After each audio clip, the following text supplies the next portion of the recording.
Okay, Telltale back again, this time with Joe joining us. My hubby. H.G. Wells is my very favorite author, and I've been trying to read everything I can get my hands on by him. I have, of course, read most of his science fiction stories way back when I was very young. The first books I actually read all the way through were H.G. Wells, starting with The Time Machine, and I read The Invisible Man, and then I read The War of the Worlds. That's pretty much how it went for me too. Mm-hmm. Oh, Although I first read Time Machine in 6th grade, and then 7th grade, I believe it was, when I first read War of the Worlds. mm-hmm. But then I waited until college to do Island of Dr. Moreau. Oh, Arguably the darkest of his science fiction stories. yes, very much so. And, well, I just kept going with H.G. Wells. After War of the Worlds, I had, the next one was First Man in the Moon, and then The Island of Dr. Moreau, and then I had 28 science fiction stories from the library, which I actually bought a copy of that book, and I still have it. Nice. It's an excellent book, though it's out of print now. Anyway, War of the Worlds. Of course, this is an extremely famous book, one of the most famous science fiction books ever, one of the earliest science fiction books ever, and the first book which speculated on an alien civilization invading the Earth. Mm-hmm. And being aggressors towards the Earth. And it inspired so many things too. Like their radio show is actually what I'm most familiar with. I've heard that multiple times. There was even a road trip my parents got the audio recording of the radio show for us to listen to while we were traveling, I think to Chicago or something, to visit one of my dad's sister or something. Okay. And so that was my very first exposure to this storyline, which was that radio recording. Of course, people are actually really familiar with the classic kind of type of alien invasion story. But I think some of today's audiences, or at least non-reading audiences, I should say, are familiar with War of the Worlds mostly because of the 2005 Steven Spielberg adaptation. Which was okay. Yeah, it was okay. Well, the thing about both of the War of the Worlds movies and the radio program is they updated them and changed the location, but they followed the basic concept of what Wells was doing with the novel, of setting it in his current world and putting you in the middle of an aggressive force coming and trying to totally wipe you and everybody else out. Yeah. With a technology you've never seen before. Kind of his inversion of what, in his view, I believe, the British Empire at that time was doing to other countries. Yep. Yeah, specifically Belgium and the Congo. Actually, H.G. Wells and Joseph Conrad, I don't know if they actually had conversations, but Wells wrote Island of Dr. Moreau at the same time Conrad wrote Heart of Darkness. And Island of Dr. Moreau was kind of Wells' first inspiration, based on conversations about the imperialism that they were doing down the Congo and wiping people out, basically just eliminating everybody down there. Yeah. Committing genocide, essentially. With his socialist mentality and whatnot, it's kind of difficult to not think that that's what he was thinking of, which was basically a more extremist version of colonialism. Yes, definitely. And that's exactly what Wells did with War of the Worlds then, is he wanted to show you as the victim of something like that. How would you feel if they did this to you? Yeah, as somebody who has definitely far superior technology, far superior firepower, far superior everything, you cannot possibly succeed in fighting back, and you're just going to be wiped out, or whatever they want to do. Yeah, there is... Actually, you might like this, Greg. BBC a couple of years ago actually did a adaptation, like a TV miniseries of War of the Worlds, and they actually went back to the source book and had it take place during the Victorian era. That's so interesting. So it's actually pretty good. I mean, the new characters and whatnot, but the fact that they put it in that setting is pretty interesting, I thought. There's one scene in the book that was always very intriguing to me. And I later read that Steven Spielberg insisted that this scene be in his 2005 version, which is there's a part in the book when the survivor is with this priest who's kind of gone a little mad, and they end up end up like kind of shacked up in a house until one of the alien cylinders crashes right next to them, so he knows that they're going to be coming out pretty soon. And there's this really great part in the book where the aliens, or I should say Martians, because the book says they're from Mars. Yeah. They come out, and they've got tentacles, and they look like something completely inhuman. And there's a bicycle hanging from a rafter, and one of the Martians turns the wheel, and both Martians look at it almost like in astonishment. And what I liked about that is that one scene pretty much answers I don't know if you could call it a plot hole. It's something I consider a plot hole. These beings from another world, they're clearly technologically superior. Why would they want to conquer us? Why would they want to conquer, and why would they want to invade? Why would they want to wipe us out? Why not try and reach an extending hand in friendship? And there's this really interesting kind of analysis of that one scene. The Martian turns the wheel and looks at it in astonishment because he's never seen it before. Yeah. Which means their society is one where literally technology has evolved to the point where they don't need anything as simple as a wheel to move around. Yeah, our simple machines are not enough. Which means they grow up in a society where technology probably solves a lot of their problems for them. And so they can't, if they're facing some sort of an environmental crisis, which is why they need to come to more fertile soil, i.e. invading Earth, then they probably aren't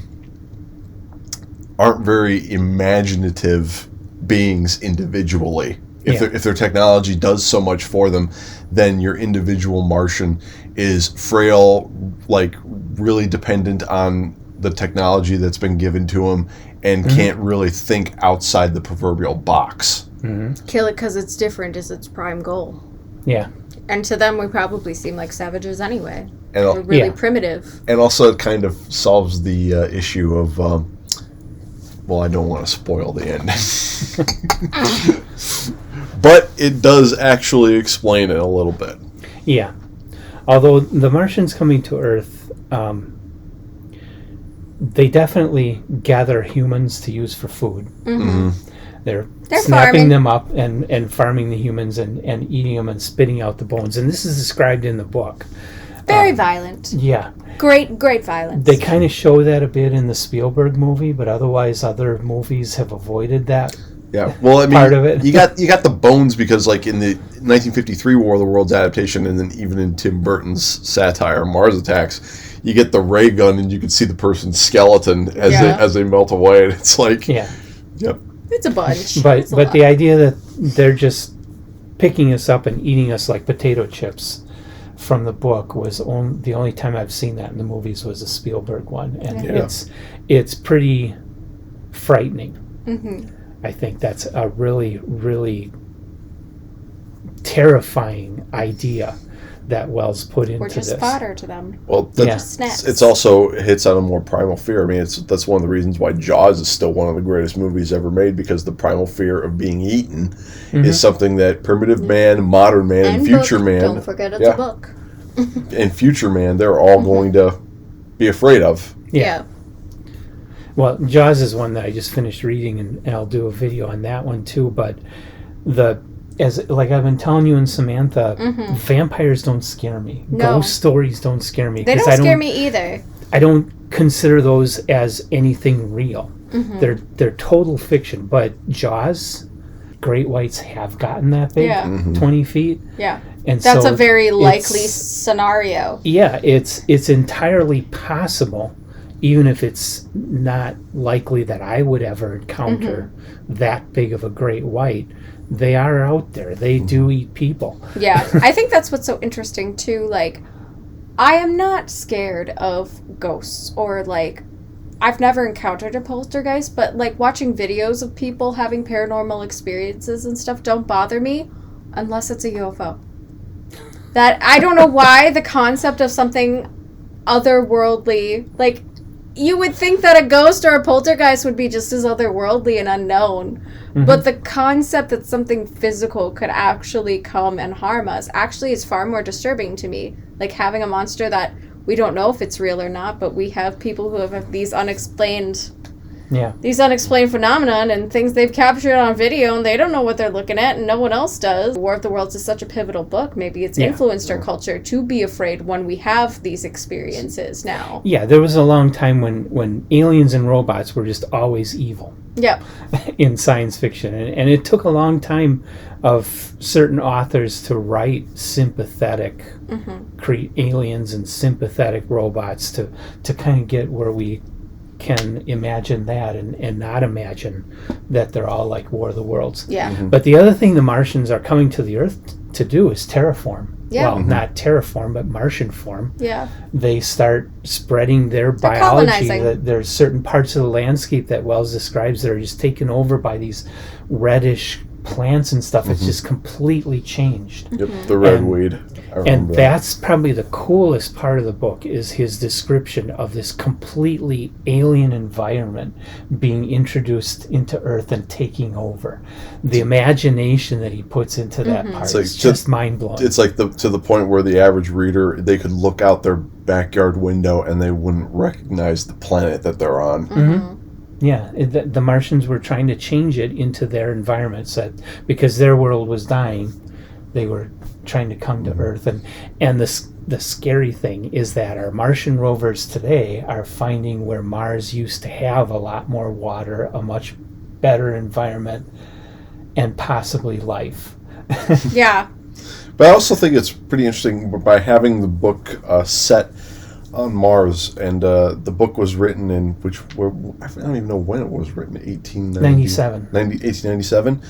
There's enough plausible deniability back then because we didn't know as much about the Red Planet as there was so much artistic license you could take because we didn't have that information. You could make it whatever you wanted. And of course, Wells used as a springboard, I'm forgetting the name, the astronomer that saw what he thought were canals on Mars through his telescope. It turned out to be just a trick of light causing these things to appear in his telescope, that Mars doesn't really have canals all over. But he wrote a whole book saying how he speculated that this was a whole civilization that had canals going all over Mars. Yeah. That he was seeing. And I've actually seen I've seen those maps. They still have those maps. That's really cool. And I think too, like, I love this concept that authors tend to run with. Like, we experienced that in The Purple Cloud, where Antarctica was very untraveled. It was still a very mysterious land. So authors it still is, yes. But we have a lot more technology now to at least know what the geography is. We have satellites. We know there aren't these real abyssal portals that suddenly cast a fume out into the world that destroys all humanity, but this one dude, kind of thing like we got in The Purple Cloud. But I love that we have these authors that in a time when there weren't answers, they made them up. Yeah. And I just love that they had that creativity to let their mind play with these ideas and ask those, like, what if? The playful curiosity that they had, and then write fictional literature that we can enjoy. Poe actually did one like that. Did he? Yeah, I forgot what it was called, but there's like a tropical landscape in the center of it. Oh, yeah, I remember that. I do remember that. That was Poe. Yeah, it's, yeah. I forgot the title. I can't remember it either. But Darnus. And also... I'll remember. What? Narrative of Arthur Gordon Pym? Maybe it was. Okay, that's Maybe on my reading Pym. List. Yeah, I know. Read that it's on mine too. We have it on our list. I mean, another kind of, I guess you could call Martian literature that kind of romanticizes the idea, since people didn't really know too much about the Red Planet, that kind of followed through with that exact same thing, even though it's more in the fantasy realm. Edgar Rice Burroughs is John Carter of Mars. Yep. Yeah. Playing with that. But that's the other form where we're coming to them versus them coming to us. And there's a lot less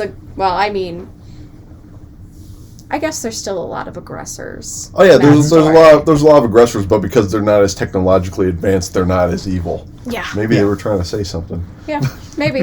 You don't know. The only thing and maybe one of you can help me with this, that I've never been able to get straight in the War of the Worlds is how the Martians get here. Because the cylinders were supposedly buried under the earth a long, long time ago. They've always been here. And so Wells describes the Martians as coming to Earth on lightning into the cylinders. So how did they get the cylinders here? Projection! I don't know. Well, there was actually a... And why? And so how did they get the cylinders here? And why would they do it that way? Well, their predecessors probably put the cylinders here with the assumption that maybe they would be colonizing it. But also, it's heavily suggested. I don't even remember if it was in the book, but have you ever heard the literary concept of the Verne gun? Yeah. Yeah, the space Big gun. cannon. Yeah, the idea, this from Jules Verne's Man on the Moon, where they use a giant cannon. The idea is that the Martians did that because they also, in their technological arrogance, didn't think they would need to come back home or anything like that. But they actually did write, I forgot who wrote it, but somebody did write an unofficial sequel to H.G. Wells' War of the Worlds. Okay. Thomas Edison Conquers Mars. Oh, yeah. It is considered non-canon. And this was written also in like the 1900s. Mm-hmm. The idea that Thomas Edison and his scientists, what's the word I'm looking for? They take the Martian technology and make it their own, and they use it to go. They upcycle. Yeah, they actually go to Mars to investigate what it was that was happening. And like I said before, non-canon, and with a title like that, you know you're not going to take it seriously. Too funny. But there is one really interesting thing that they have in that one that I've never actually seen in a movie or read in a book. Instead of spacesuits, they have oxygen pills. Oh. And when they take the pill, it puts the oxygen in their blood, so they can be breathing in all the stagnant air that they otherwise wouldn't survive in. But as long as they keep a supply of the oxygen pills in their bloodstream, they're okay, and they don't need suits. That's interesting. It's like that's actually pretty creative. Mm-hmm. Yeah, I don't know that I've ever. That's a cool idea, though. Science fiction. Now make it real. Come on, science. Where are you? In the days of H.G. Wells, there wasn't even a word for it. He called them scientific romances. Yeah. Yeah, the word science fiction wasn't invented until 1928 by Hugo Gernsback. And first he called it scientific fiction. Scientific fiction, combined into scientific fiction. I And like then he that. came That's up fun with to say. science fiction. Yeah, there's actually a big difference, though. Like something that a lot of people have a tendency to forget is that there's a big difference between science fiction and science fantasy. Mm-hmm. Like Star Trek is science fiction, Star Wars is science fantasy, and the real big difference between the two is that science fiction has something very important to say about the real world. A lot of H.G. Wells did a lot of political commentary in his literature. Definitely. Just because of his views, but it was always very poignant and very thorough, and he made really great work of it. Mm-hmm. And one thing a lot of people, I never hear anybody talk about, today most authors are busy trying to turn all their novels into a big multiverse kind of thing, all linked together. Yeah. Gore. Yes. Wells did that in When the Sleeper Wakes. The main character falls asleep before 1897 when the Martians came. When he wakes up and people are telling him what happened, somebody mentions the time when the Martians came and nearly destroyed civilization. It's a brief little bit in When the Sleeper Wakes, but it's there. So he tied that book into War of the Worlds and made it the same and who knows what else timeline. Yeah. It's and like who knows what that else. alone heavily implies that like the time traveler, Philby, the flowers, everything from Time Machine also probably happened in the same universe. Yeah. I mean, that's kind of what Lovecraft did too. Yeah. He definitely tied in so many of his works to make this universe, even though his works his works were short stories, so It wasn't just him though. He had that whole circle of friends and everything that everybody wrote tied into it. Yeah. Yep. But reading books like rereading books like War of the Worlds today only cements in my mind just how brilliant he was with the incredible imagination that he puts into these books at a time when nobody had written anything remotely like this stuff. He invented a new form of literature that nobody else had written before. And asked questions that people probably really weren't thinking that hard about. And you can talk about, well, Jules Verne came before Mary Shelley. Supposedly Frankenstein, a lot of people call that science fiction. I think that's a stretch. And Jules Verne mostly just wrote about people who invented cool machines. Yeah. But the real difference, though, I think you were the one who explained this to me, the real difference between Jules Verne and H.G. Wells was that Jules Verne actually puts like strict, logical, reasonable science behind it, whereas Wells has more of a fantasy element. It's like, oh, this happens just because the plot demands it. And really, H.G. Wells wrote a lot of fantasy and a lot of straight-out horror. Like In the Avu Observatory is a horror story. The Man Who Could Work Miracles is total fantasy. The Magic Shop is total fantasy and actually kind of horror. That one's really creepy. Dark fantasy. Yeah. And, well, of course, War of the Worlds was preceded actually that same year by The Crystal Egg, where a guy is in a shop and picks up a crystal egg and looks through it, and something's looking back at him. And he's seeing this whole culture going on. He believes it to be Mars. He doesn't really know that it's Mars, though, but he calls it Mars. And that was written just before War of the Worlds, and kind of was a springboard for Wells to get into War of the Worlds, what he imagined through the crystal egg. Anyway, I brought a couple of my editions. They're pretty. The interesting thing about really everything Wells wrote, there have been some expensive collectible editions made, most recently by Suntub. They do make good work. They do, but their H.G. Wells books sold in 15 minutes, and they were $700 a piece. So I've never got my hands on one of those. Pretty much everybody else who has done any, and there's just tons and tons and tons of copies of Time Machine, War of the Worlds, Invisible Man out there. Very, very few are really, really, really nice editions. And H.G. Wells just screams out for something that just pulls out all the stops, but he is reasonable. Maybe around $100, $150. So the best I found was this one published by Dover Books.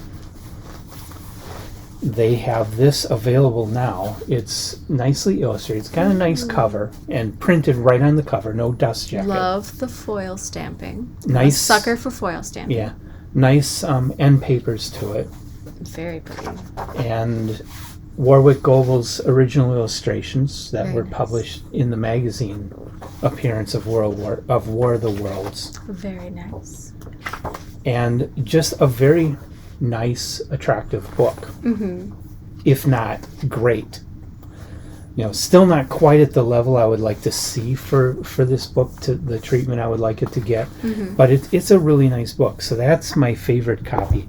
And then I found this one. That's neat. I like that one. This one, Racine, Wisconsin had a company called Western Publishing. And Western Publishing published, they're most famous for Golden Books. Porky Little Puppy. Yeah. That was published in Racine, Wisconsin. And they also published what were called Whitman books. This one actually says Whitman Publishing Company instead of Western in Racine, Wisconsin. And so this book, it's low quality. You can see how acidic the pages are. Yeah. This was published in the 70s. I love the cover, though. Love that cover art. That is a good beautiful one. cover art. And just really cool that it's from my hometown. So they did a whole series of these classics, and I've started trying to collect them. That's really cool. I think my Yeah. dad in Michigan actually has a few of those. Okay. He was a big time reader. Very nice. Yeah, very lovely. I, of really course, cool. love the pretty Yeah. red books. So there I are like good red editions books. out there, just not any great editions, I don't think. So with that, At least not that are anything else before my accessible. battery dies. No, I think that was it. I've not had a lot of exposure to War of the Worlds other than through the radio series, so definitely want to read it now. Yeah, I think everybody should read it. It's a very remarkable book, not what you really expect. It's, you know, The 1953 movie's really good too. yeah. Wells's books are treated as children's books, and I'm sorry, Martians scooping up human beings in nets to be eaten is not something I would have my kid read. I mean, it depends on what kind of parent you are. Well, okay. Yes. But yeah, definitely worthwhile reads. Mhm. So, yeah, great book. Definitely top tail. And with that, before my battery dies, we need to sneak in. Come back, leave comments, like us, subscribe to us, check out our social media, check out our website, which has a complete bibliography of H.G. Wells. And we'll see you in the next video. thanks for joining us, guys. Bye. Bye.